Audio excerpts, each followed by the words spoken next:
Graça e paz, meus amados. Por que os jovens de hoje são tão imaturos para o casamento?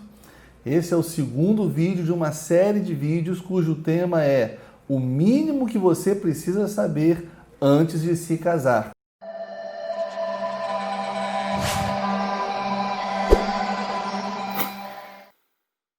Vamos responder essa pergunta hoje.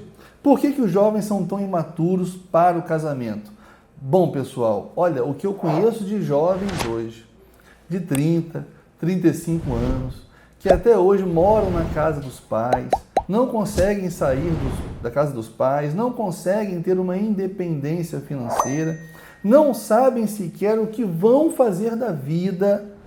Jovens que não conseguem pensar num casamento, numa família, que são adultos de 30 anos com cabeça de crianças, né? Adultos que 30, 50, 35 anos, 40, que se reúnem na casa dos amigos para jogar RPG, ao invés de estar pensando no futuro, na família, na vida. Nada contra jogar RPG, mas isso não pode ser o foco, isso não pode ser habitual, isso não pode estar acima das responsabilidades. Jovens que parecem que os pais serão eternos, que nunca morrerão e que não se importam de viver debaixo da dependência dos pais. Isso é uma coisa normal, coisa que antigamente, há 30, 40 anos atrás, isso não existia. Por quê? O que está acontecendo? Qual é a diferença? Por que os jovens de hoje parecem estar mais imaturos do que os jovens do passado? Bom, nós temos aqui dois motivos principais. Primeiro, é a própria adolescência. Eu não sei se vocês sabem, mas a adolescência é uma coisa nova, é uma coisa de 150 anos para cá. Não existia adolescência no passado. Geralmente, a criança, quando ela chegava no período de puberdade, né, começava, no caso do homem, a nascer pelos debaixo do braço, essas coisas todas, o pai e a mãe faziam um ritual de passagem para a fase adulta. Então, se você pegar, por exemplo, uma cultura da África, na África eles faziam o seguinte, mandava a criança para a guerra. Passou o período de puberdade, 12, 13, 14 anos, vai para a guerra. Quando ele voltava da guerra, se ele estivesse vivo, voltasse vivo, né? Ele tinha todos os direitos e deveres igual a uma pessoa adulta. Ele não era tratado como adolescente, não existia esse tipo de tratamento. Sabe o que é adolescência? Adolescência é você tratar um adulto como se fosse criança. Adolescência é você retardar o amadurecimento do ser humano, seja o homem, seja a mulher. A adolescência só traz prejuízos. Por quê? Porque é uma inovação cultural, coisas de 150 anos para cá. Se você pegar uma cultura, por exemplo, europeia, no passado, quando passava o período da puberdade, o jovem tinha que caçar um javali, dependendo da cultura. E se ele conseguisse sair com um grupo de caça e conseguisse caçar um javali ou qualquer outro animal, ele era reconhecidamente uma pessoa preparada e apta para assumir todas as responsabilidades civis. Casar, ter sua vida, tomar suas decisões, não tinha problema. Hoje não, hoje a própria lei diz que um sujeito com 18 anos, de 17 anos, não pode casar sem autorização dos pais.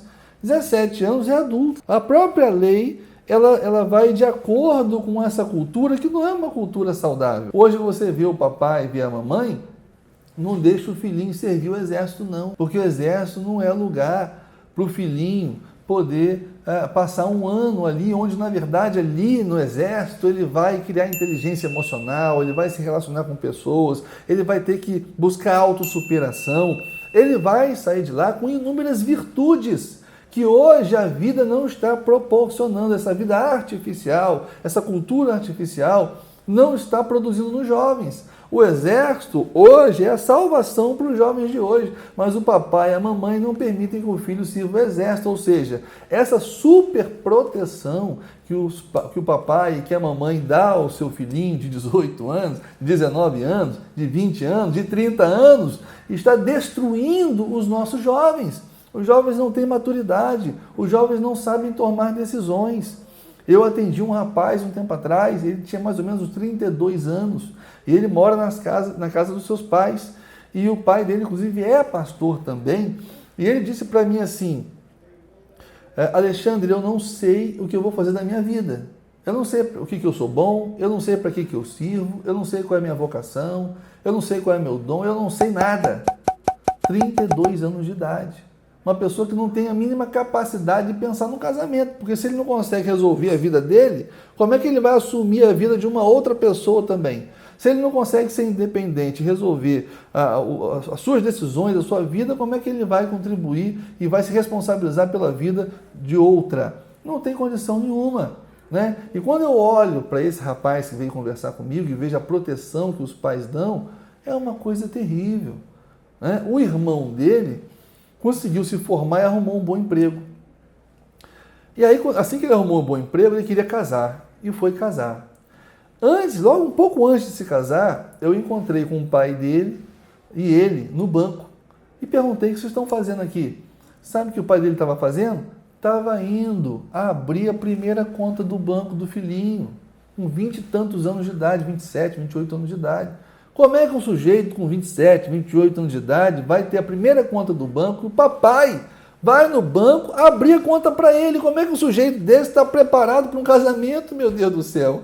Não tem condição nenhuma. E aí eu fiquei muitíssimo preocupado, porque a noiva dele tinha uma outra criação. A noiva dele trabalhava desde cedo. A noiva dele tinha inúmeras responsabilidades. A noiva dele cuidava da mãe, que era doente. Então, uma mulher com uma outra cabeça. E sabe o que aconteceu? Se casaram. Só que passados 5 meses, ele perdeu o emprego. E aí a noiva dele veio conversar comigo e falou o seguinte: Alexandre, eu não sei o que eu faço, porque o meu marido fica o dia inteiro em casa, ele não tem iniciativa para as coisas, não tem empreendedorismo, só sabe fazer aquilo, não consegue ter criatividade, inventar nada, não consegue fazer nada. E eu que estou bancando a casa.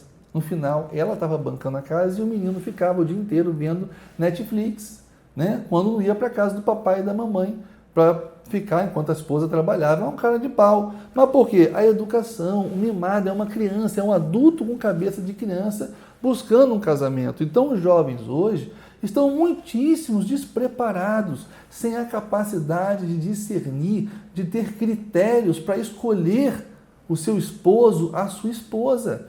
O homem vai olhar se a mulher tem um corpinho bonito, se ela é bonita. A mulher vai olhar se pode dar alguma segurança financeira para ele, mas o principal eles não observam. Se tem o mesmo propósito de vida, se tem afinidade nos valores, nos princípios, se vai ser um bom pai, se vai ser uma boa mãe. Isso nem sequer é conversado, porque a imaturidade é tão grande que eles não conseguem entender a importância dessas coisas. Foram pessoas mimadas, pessoas que o pai e a mãe privaram essas pessoas de aprender com a vida, de aprender com a dor, de aprender com a frustração.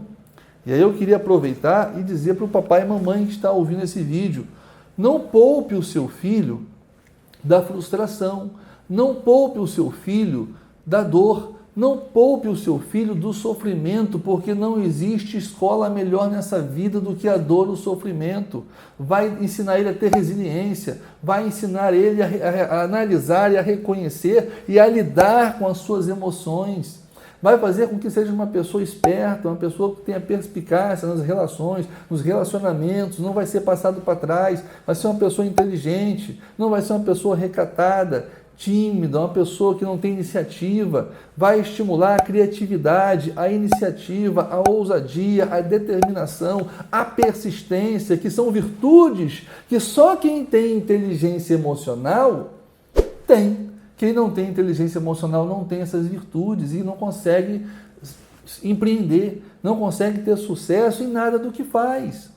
É muito importante, mamãe e papai, que o seu filho tenha inteligência emocional. A inteligência emocional, o coeficiente emocional, é mais importante do que o coeficiente intelectual, o QI. 80% do sucesso que a pessoa tem, a responsabilidade é do coeficiente emocional, é da inteligência emocional. Ou será que vocês já não viram, cansaram de ver, aquele aluno da escola, que eu vi isso demais, né? Aquele aluno da escola que só tirava 10. Só tirava 10. Né? Aquele nerdzinho que ficava lá na frente da escola. E tinha aquele outro que ficava lá atrás, que não queria nada, que jogava bolinha no outro, que tirava nota baixa. A escola inteira assim. Na faculdade a mesma coisa. Os dois pegaram um diploma. O outro ficou estudando para fazer concurso, porque não tinha mais o que fazer, não tem iniciativa, não sabe fazer mais nada. O outro foi empreender, virou empresário, ganhou muito mais dinheiro, teve muito mais sucesso do que aquele que só tirava 10. Eu tenho vários exemplos da minha época, assim, da escola, que tiravam 10 e hoje, se não tiver o concurso para fazer, não tem nada para fazer mais, não sabe inventar mais nada. Fica dependendo sempre o quê? Não depende mais agora do pai e da mamãe, depende do Estado, tem sempre que depender de alguém, porque não consegue gerar riqueza, não consegue fazer mais nada.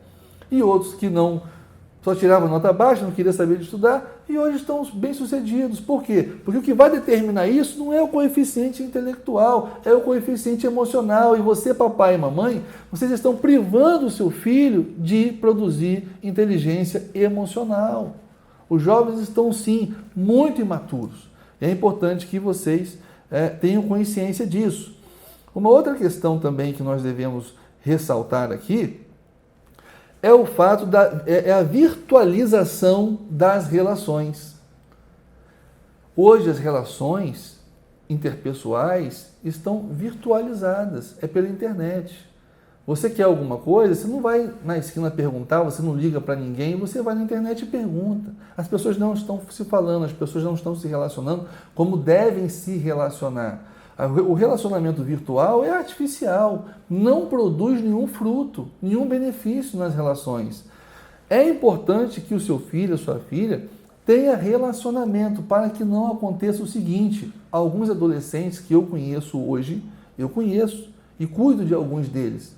Adolescentes que ficam em casa o dia inteiro, pendurado no videogame, não tem nenhuma necessidade ou vontade de ter uma amizade, de falar com ninguém, estão satisfeitos daquela maneira ali, mas estão cheios de problemas psicológicos, estão com depressão, com crise de ansiedade. Adolescente de 14 anos, 15 anos com crise de ansiedade.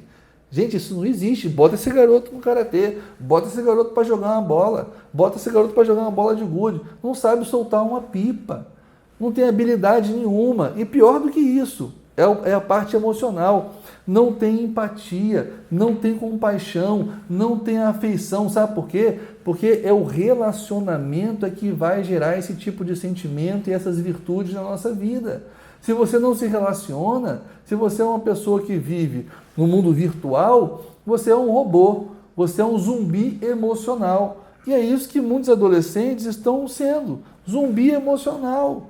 Não tem empatia, não está nem aí para a família, não está nem aí para a mãe. E aí tem sido muito comum você ver aqueles adolescentes lá nos Estados Unidos que pegam a metralhadora e saem matando todo mundo. Por quê? Não se relaciona, não tem afetividade, não tem empatia, compaixão, misericórdia, não tem nada disso. Então é muito importante que você que é mãe, você que é pai, e você mesmo que é jovem e que está se enxergando nessas palavras que eu estou dizendo, que você comece a mudar a sua vida, que você comece a assumir responsabilidades. Pare de ficar dependendo do seu pai e da sua mãe. Comece a inventar. Se você é tímido, vença, supere isso, porque isso é uma coisa que pode te prejudicar. Se você é medroso, se você é inseguro, porque esse é um resultado da educação que você recebeu dos seus pais, vença isso. Não permita que isso seja uma coisa normal na sua vida. Não se conforme com isso, porque você vai ficar assim dependente dos pais a vida inteira. Então, amados, inteligência emocional, essa é a palavra que vocês têm que se preocupar a partir de agora. Amém? Que Deus abençoe vocês e fiquem na paz.